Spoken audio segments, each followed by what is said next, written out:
सोबत परमपूज्य अण्णाराव महाराज आणि मान्यवरांच्या उपस्थितीमध्ये या महाआरोग्य शिबिराचं उद्घाटन होत आहे।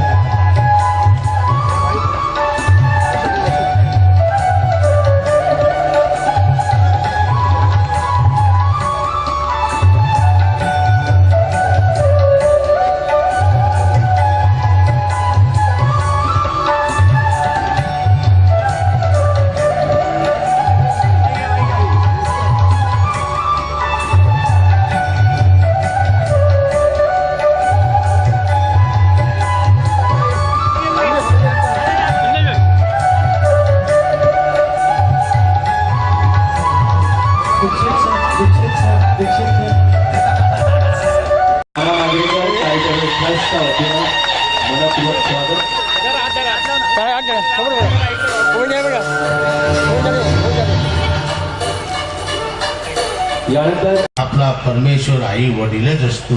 आई वडिलांना कधीही विसरू नका। आई वडिलांनंतर आपला गुरु असतो। आता सगळे ते आपल्या शिक्षकाकडे शिकून गुरुकडे शिकून तो दुसरा गुरु असतो। तिसरा गुरु म्हणजे सद्गुरु। आपल्या कोकणामध्ये भालचंद्र महाराज, साटम महाराज, राऊळ महाराज यांनी कोणी आपल्या घडवलेला त्याला सद्गुरु म्हणत नाही। जगासाठी मात्रासाठी सगळ्यासाठी जो सद्गुरु तिथे जात भात भेद लंगडा पांगडा म्हणत नाही त्यालाच सद्गुरु म्हणला जातो।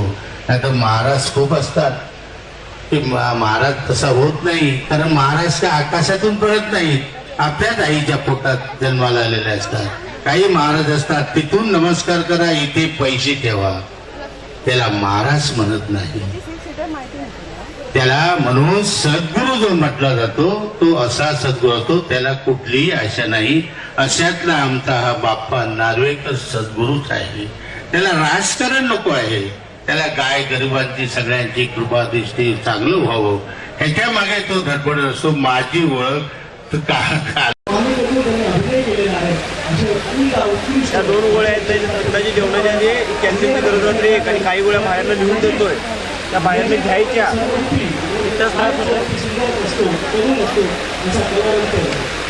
त्या 5 दिवसाच्या आहेत, त्या महिन्यासाठी आहेत। 1 महिन्याच्या गोळ्या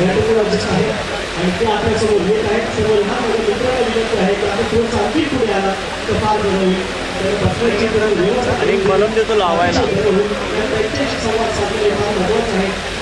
केला तर ते कायमचं बरं होऊन जाईल। काय करायची गरज नाही। या महिन्याच्या गोळ्या आणि एक 5 दिवसाचा कोर्स या बाहेरून घ्यायचं।